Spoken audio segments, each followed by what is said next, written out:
Why now? Ask yourself, what new technologies have come out or what technologies have plummeted in price?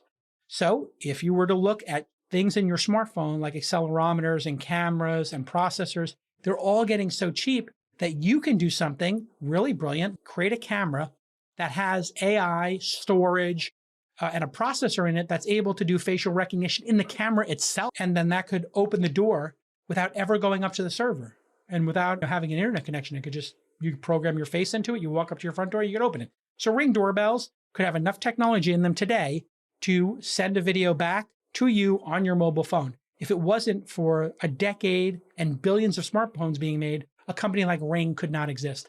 Their why now was how cheap the sensors and cameras and internet connectivity and Wi-Fi chips were in those. Don't give yourself too much credit for the idea. There are good ideas, but an idea is not a company. And what you really want to do is iterate and iterate on the problem you're trying to solve and just be humble about the fact that nobody invests in ideas or plans today. I haven't seen somebody raise money just based on an idea or a plan in over 10 years. What people are looking for is track records from founders and teams, world-class products that you were able to build on a small amount of money and growing startups. That's where funding occurs today. You could have a very boring business, but if it's growing 30 or 40% every month, you'll have money thrown at you. And if you're begging folks to hear about your idea, you're doing it wrong. Don't worry about your idea. Worry about your MVP, your minimum viable product. Your prototype, your MVP, the first iteration of your product is more valuable than 1,000 pages of business plan and 500 pages of mock-ups. Because we now know as investors, when you show us that prototype, that you care enough to have built it and that you have the credibility to write code, do the design, and make this a reality. And then the next stop is to have but 10 people using the product every day and loving it. If you do those two things, you make a product that's great looking and solves a real problem for 10 people, you're going to get meetings with investors. If you try to get meetings with investors before you do that, it's probably not going to happen. So that is the test that you're being challenged with right now by investors.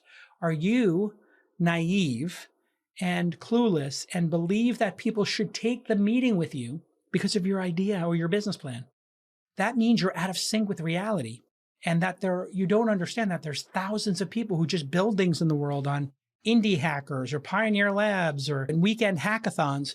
People are out there building prototypes all the time and getting 10 customers to play with them. And those are the people getting the meetings. And you're trying to get a meeting and asking somebody to think about your idea or hear about your idea. Nobody cares. People are too busy. There's too much competition in the world for you. Get focused on building and get focused on delighting customers. So here are a couple of questions just to wrap up here that you need to be able to answer. Are you able to solve this problem that you've identified? Do you have the expertise? Does your team have that expertise? Do you understand the problem enough? If you don't have the expertise, you're going to need to get it. If you don't have the knowledge, you're going to have to do user interviews. So I don't want to dissuade you from day one. You don't know how to build a Peloton-like product or a Tonal-like product. Okay, you're not an engineer. You've never built software. Okay, I don't want to dissuade you. But you should have to ask yourself, what is your experience? Have you gone to a bunch of classes for spin classes and used bikes? And how familiar are you with the existed connected software out there? You get the idea. And making hardware, maybe you should go work at a startup that is doing hardware, or you should go work at a spin class and teach spin for 6 months and really understand the customer base so that informs what you build in the product. So number one, why will you be the person uniquely qualified to solve this problem? It doesn't mean you have to have spent 10 years in writing. You don't have to spend 10 years in the hotel business to create Airbnb. You don't have to spend 20 years owning a taxi company to create Uber. In fact, some people would argue fresh eyes on the problem are better, but you should have some expertise on building the product and really understand the customers. Why now? Is the second question you got to answer. Why now? Why should this product exist now? Is there some technology enabling it? 3, how big is the market? Always an important question. Is this for 10 people, 100 people, 1,000 people? Do that bottoms up market sizing. Okay, there's 1,000 people who have the title social media manager at major companies and who have 10 people or more working for them. We've identified those 1,000 on LinkedIn. we're going to pursue them. And we think those 1,000 will turn into 10,000, will turn into 100,000, will turn into 1 million people with the job title social media manager. Okay, great. And we actually did how to get your total addressable market on Twist episode 1211. So if you want to go deep dive into total addressable market, just type in This Week in Startups episode 1211 into your Google browser. And most importantly, how are you going to make money? What's the business model? The business models tend to be pretty straightforward in our industry. You're a marketplace. You take a percentage of the commerce done on the marketplace, like eBay, like Coinbase, like Airbnb. Or you're selling a software product and you're getting a monthly fee, like Calm sells a software product to consumers, or Slack sells a software product to enterprise. Finally, you're going to want to be able to interview those potential customers and gather feedback, listening labs, user interviews. This is a whole science to this. You can look it up online. You can learn those best practices. It's not really difficult. You basically go talk to somebody and you ask them probing questions, or you ask them to show you how they do things at work, and then write that information down in your interview. Sometimes you record it with a video camera or with audio.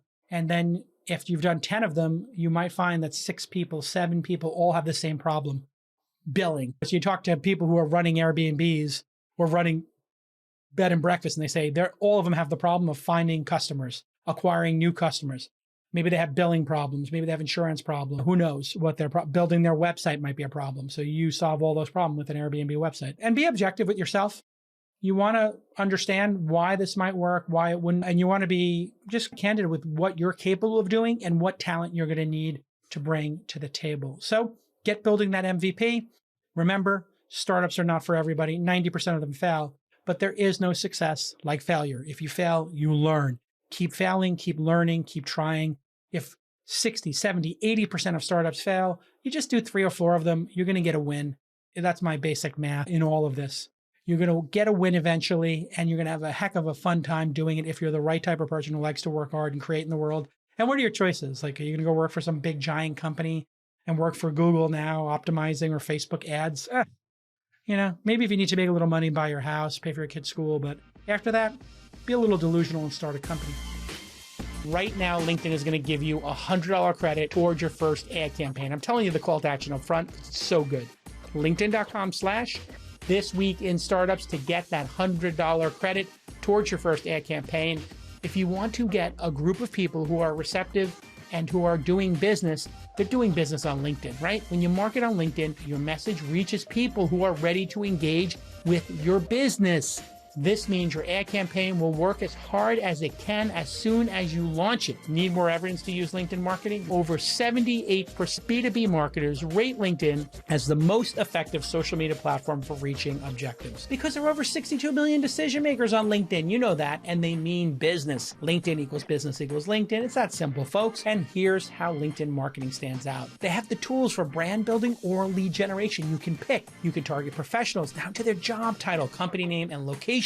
And you can engage folks you already know based on previous site visits or outreach, right? So you can do that retargeting thing. So do business where business is done. Get a $100 ad credit right now. Go to LinkedIn.com/This Week in Startups once again for a $100. LinkedIn.com/This Week in Startups. No spaces, no dashes. LinkedIn.com/This Week in Startups. Terms and conditions apply because they're giving you a $100.